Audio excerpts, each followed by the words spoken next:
Aí a gente poderia fazer, primeiro, antes de mais nada, a menção ao próprio Valdemar Cordeiro, né, que era ligado ao grupo Ruptura, né, e a toda a relação que os poetas concretos tinham com esse grupo, quer dizer, esse grupo foi o grupo de formação desses poetas, por um lado.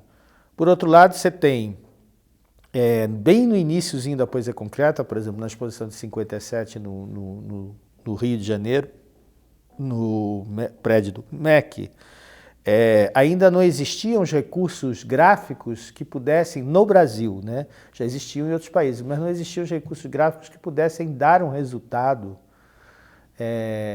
como aquele que a gente vê com aquele acabamento. Aquele acabamento dos poemas cartazes que eles fazem é fruto de um trabalho muito laborioso que eles fizeram para poder obter aqueles resultados. É a famosa história do poeta Menos, né, do Augusto de Campos, que ele fez as primeiras versões com carbonos de cores diferentes, para poder dar a entender o que ele pretendia. Mas precisou muito tempo para que uma gráfica conseguisse dar conta, né, com os recursos da época, daquele tipo de trabalho. O computador tornou isso possível de forma imediata. Então a gente pode dizer que, no que diz respeito à poesia concreta, havia essa ambição que está colocada lá mesmo na abertura lá do Poeta Menos, do Augusto de Campos. Ele coloca uma frase, mas luminosos ou filme-letras, quem os tivera. Parece que essa frase era uma espécie de projeção daquilo que iria acontecer sistematicamente. Uma vez eu li isso, provavelmente no texto do Haroldo, o comentário de que a poesia concreta vinha junto e também detonou processos que se deram muito na publicidade e no design brasileiros. Né? Hoje a gente fala de 1000 formas, backlights e tal, isso tudo, e o próprio outdoor, né? Tudo isso apareceu em contextos de crescimento da publicidade, principalmente numa cidade como São Paulo. Né? E no início tinha esse paradoxo de você, para poder conseguir um acabamento que parecesse um acabamento feito de forma maquínica, você tinha que ter um artesanato muito rigoroso, né? Você não podia ter uma letra que foi pintada e que sobrasse um pedacinho de tinta, quer dizer, aquilo tudo tinha que ser muito bem colocado dentro de um espírito que eu traduziria uma canção do Caetano Veloso, né? Cada palmeira na estrada tem que estar quieta, parada. Né? É bem essa ideia, quer dizer, se naquele momento que era o momento da bossa nova, você cantava coisas que eram exuberantes, ao mesmo tempo isso tudo tinha que entrar dentro de um frame, né, que era esse de uma sobriedade, que muitas vezes foi confundida com excesso de racionalidade. Uma sobriedade necessária para a construção daquele momento. Aquilo era uma ambição de uma nova forma. Né? Aquilo anunciava algo que aos poucos veio vindo, né? Que durante os anos 70, por exemplo, foi dado, do ponto de vista da produção gráfica, pela letra 7, enfim, pelas formas. Tinha um outro produto que era inferior, que era o Decadry, que o pessoal não usava muito porque falhava muito, e pelas técnicas de fotolito, de impressão e tal, que foram se sofisticando, de offset e tudo mais. Essas técnicas de impressão já tinham, às vezes, o concurso do computador. Por exemplo, tinha a IBM Composer, mas isso era uma coisa que era dentro da gráfica. Você ia para a gráfica e aí você entregava um texto datilografado e o cara passava aquilo para um computador que gerava uma tripa, né, de texto que era cortada e colada no sistema que era conhecido como Paste-Up, né? Ou seja, aquilo já tinha uma presença de práticas, às vezes até, em alguns casos, de computadores analógicos, nem de computadores digitais, porque existiram, mas ainda não era essa produção dentro do computador. Voltamos, então, àquele momento, a partir de meados dos anos 90, quando é possível, então, você manipular as letras dentro do computador.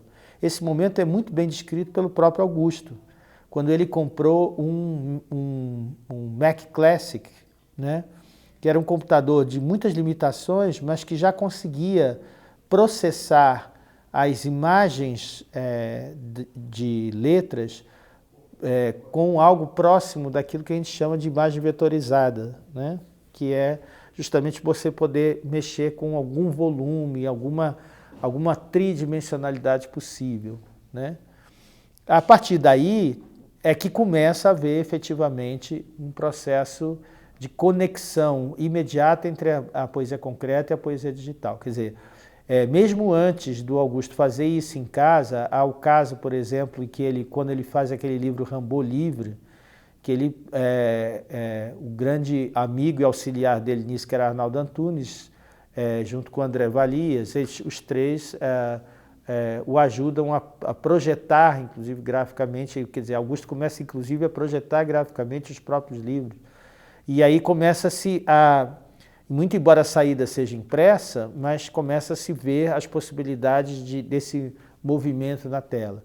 Isso já tinha se dado antes, porque havia experimentos que tinham sido feitos desde os anos 70 com pessoas da poesia concreta. Particularmente é o caso do Décio Pinhatari, que tinha trabalhado no Laboratório de Sistemas Integrados, eu acho, da USP, uma coisa assim, e eles tinham feito aqueles poemas semióticos. Ele e Luiz Ângelo Pinto estavam fazendo esse tipo de experimentos que trabalhavam com estatística e computador. Isso vinha da ideia do Max Benz de uma estética baseada em frequências estatísticas, né? O que já dialogava, porque durante os anos 70 tinha uns termos que circulavam em torno disso, que todo mundo citava e que vinham principalmente da literatura produzida pelo Décio, digo da literatura teórica, que é cibernética, não é? Meios frios e meios quentes, aquela coisa que está na tradução que ele faz do McLuhan, e essa questão da estatística que vinha do Max Benz. Vinha do Max Benz porque Haroldo de Campos, outro dos três membros da poesia concreta, tinha passado um bom tempo junto com Max Benz na Alemanha, em Stuttgart. E é provável, inclusive, que essa também seja a razão do grande dissenso que se deu entre concretos e neoconcretos por causa da fidelidade que os poetas de São Paulo preferiram manter com aquele contato que eles estavam fazendo com o pessoal da Alemanha por conta de todo um projeto estético em que estavam envolvidos. Mas, passados os anos, passadas essas décadas, a poesia concreta vai esperar muitos anos até que consiga realizar essa possibilidade dos luminosos ou filme-letras. Nesse meio do caminho, pessoas como Augusto e Júlio Plaza fizeram inúmeros experimentos nesse sentido. Havia nos anos 80, por exemplo, ali no Vale do Anhangabaú, numa das esquinas, havia um luminoso que funcionava pelo sistema de luz, de lâmpadas acesas e apagadas, que dava para produzir texto. E vários poetas e artistas produziram para esse luminoso, inclusive o Augusto e o Júlio Plaza. Havia também um experimento, por exemplo, que apareceu na Bienal de 82, né, com a curadoria do Walter Zanini, que era o videotexto. Os franceses apostaram nesse sistema que depois conhecido como Minitel, que era esse sistema de transmissão de texto, que a gente poderia dizer que era uma espécie de game 8-bit, né, só que trabalhando com letras. Era um tipo de transmissão de dados muito elementar, feita através do sistema telefônico, né, e que gerava imagens que levavam inclusive um tempo para se consolidarem como imagem e que eram uma espécie de transcrição do texto verbal para a tela.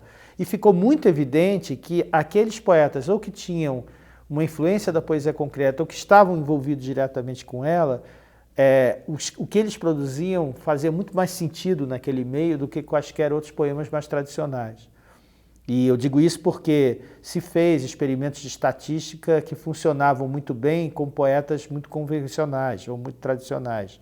Esses experimentos de estatística, por exemplo, pegaram poetas como, sei lá, Olavo Bilac, por exemplo, não sei se foi exatamente isso, e aí fizeram análise estatística da frequência de certas palavras, e aí com isso você conseguia produzir textos que não foram produzidos pelo poeta, mas que poderiam muito bem fazer parte do seu elenco, dos seus poemas piores, vamos dizer assim. Então, isso demonstra que, por um lado, a frequência estatística estava na linha do entendimento da poesia tradicional, que evidentemente tinha se tornado algo de muito previsível. Isso tinha a ver com essa outra ideia que também circulava na época, que era da teoria da informação, da frequência de informação. E, por outro lado, aqueles que tinham algo mais imprevisível, ou seja, que trabalhavam com o limite da página, indo para o espacial, né, se davam muito melhor com um equipamento que potencializava isso. Né? Aí, a partir mesmo de meados dos anos 90, isso explode por causa da possibilidade dos próprios poetas terem seus computadores e eles mesmos autorarem seus poemas. O que também impulsionou uma outra coisa. A década de 90 é a década do CD, da tradução digital do antigo meio analógico para gravação musical.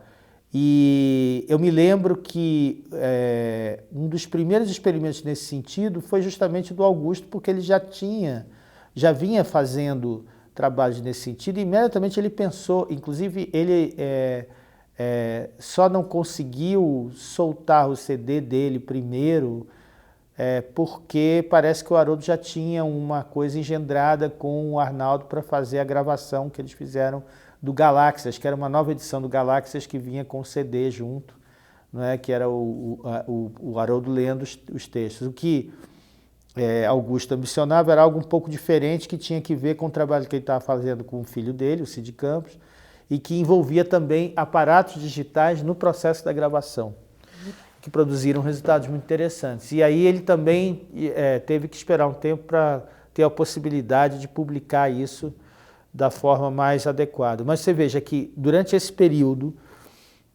da segunda metade do século, da década de 90, ou um pouco antes ou um pouco depois, os três poetas que criaram a poesia concreta, Décio, Haroldo e Augusto, lançaram CDs. Ou seja, de alguma forma digitalizaram seus poemas também por um outro meio. E é interessante notar nesse sentido que Arnaldo Antunes, quando sai dos Titãs, isso é 1993, e faz o seu primeiro trabalho solo, que é o Algo, ele lança isso sob a forma de um CD, um livro e uma fita de vídeo. Mas ainda não tinha um DVD, era isso. Não é? Se fosse depois, tudo isso seria posto na internet hoje em dia, simplesmente, como está fazendo agora. Mas naquele momento eram os objetos novos comendo, engolindo, devorando os objetos antigos e construindo uma nova poética.